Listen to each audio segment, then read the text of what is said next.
every step of the way you look back, like he's been provided for.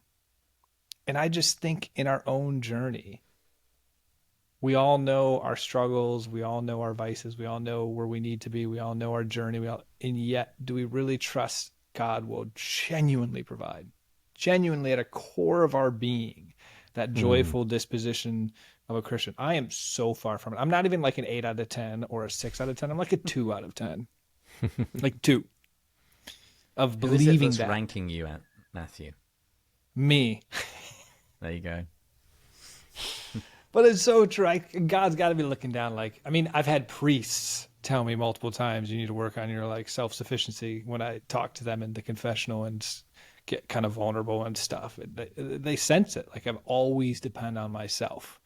It's just my nature. And I don't know. This is just another example. I know this is a minor thing that I just turned into something beyond it again, but it's just another example. He's in this thin air, hard to breathe, hard to continue, wouldn't be able to make it on himself, would probably die.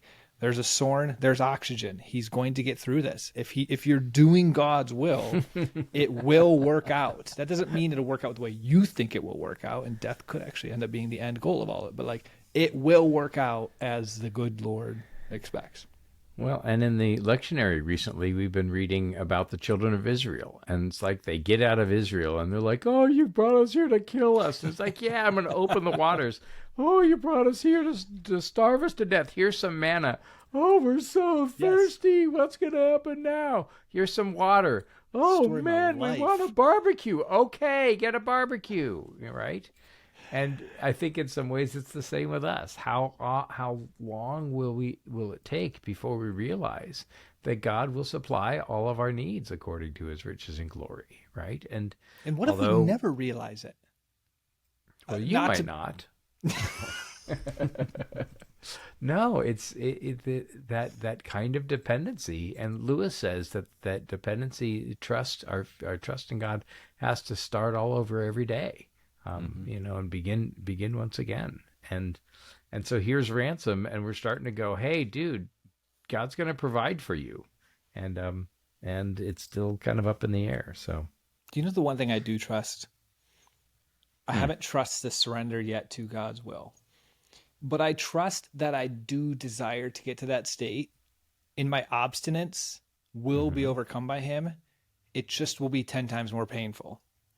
Like, hmm, I don't know what the rock bottom is going to be for me and my ego. Like, think of an addict. I mean, I'm an addict of my own self sufficiency. I mean, genuinely an addict's journey you could use to describe my own journey, except it's an addict of self sufficiency, an addict of ego, whatever you want to call it that. And I do actually genuinely trust God will break it. I hmm. just know the longer I cling to it, the more painful that process is going to be before I hit the point of like, okay, enough is enough, time to let it go. Sometimes that scares me, the thought of what that's going to look like. Hmm. Well, both in relation to your comments about self-sufficiency and about your comments about self-sufficiency and the imagery that you just drew upon there, it actually makes me think of the Great Divorce. Please take a sip of your drink. And Yes. about Reach a leaning. little higher, David. Reach a little No, no, higher. no, no. Lean on those who are around you that will help lead you further up and further in. And Yes, because another bore nearly all the suffering. Andrew, touche. well done. That was a Touche. good one. It Reach was. higher, brothers. You can get there. I'll help.